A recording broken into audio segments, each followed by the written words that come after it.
Fox's alert now. Chinese paramilitary units reportedly gathering near the border with Hong Kong. President Trump weighing in on this. A few tweets already today. Here's one of them. I have zero doubt that if President Xi wants to quickly and humanely solve the problem in Hong Kong, he can do it. Personal meeting, question mark. Our next guest says China's acting like a bully, writing what Hong Kong's unrest tells us about China's plans for the rest of the world. Lieutenant Colonel James Carafano, Vice President, Foreign Policy, Heritage Foundation. And, sir, welcome back to America's Good morning, Newsroom. James. Hey, good to be with you. The president is suggesting just a few moments ago that President Xi should meet one-on-one with the protesters and everything could be resolved that way peacefully. Where are you on this today?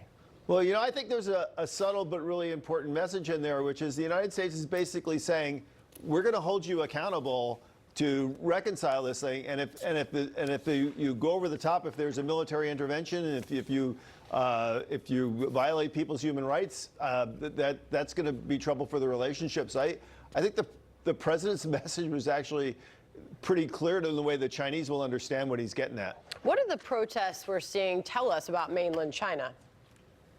Well, the number one thing it says is China breaks its promises. I mean, China agreed to a deal when sovereignty was returned from Great Britain of one country, two systems. And under Xi, they've been systematically violating that deal. And this all really started, forget about the legalities of this, but when the people of Hong Kong figured out that the senior administrator was more concerned about what Beijing wanted than what was best for the people of Hong Kong, that's when people, I think, really think that the red line had been crossed.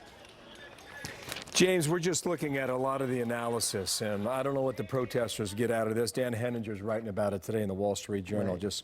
He says, does Hong Kong matter? Ultimately and unhappily, the Hong Kong protesters may get not much more than admiration from the rest of the world, but we would all do well to stare hard into those faces, filling screens, and think about the implications of their all-or-nothing fight for freedom, end quote. Do you have a sense now today how this unwinds ultimately? Well, yeah, I think, look, this demonstrates that China doesn't care about Hong Kong, and it doesn't really care about the people of Hong Kong. And it can do this now because it can get away with it, because Xi thinks he is powerful. And quite honestly, they would love to see the reputation of Hong Kong diminish. They would like to say, oh, look, it's not a safe place to do business.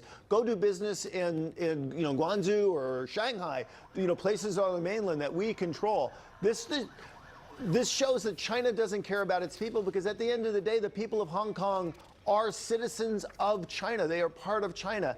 And this is the government basically saying, we don't care about your future. I think it's a message for the whole world. As China goes out with the Belt and Road, or here, buy some Huawei products, and on the back end they say, don't worry about us. We just want to do good in the world. We know that's a lie. This is the starkest statement we've had.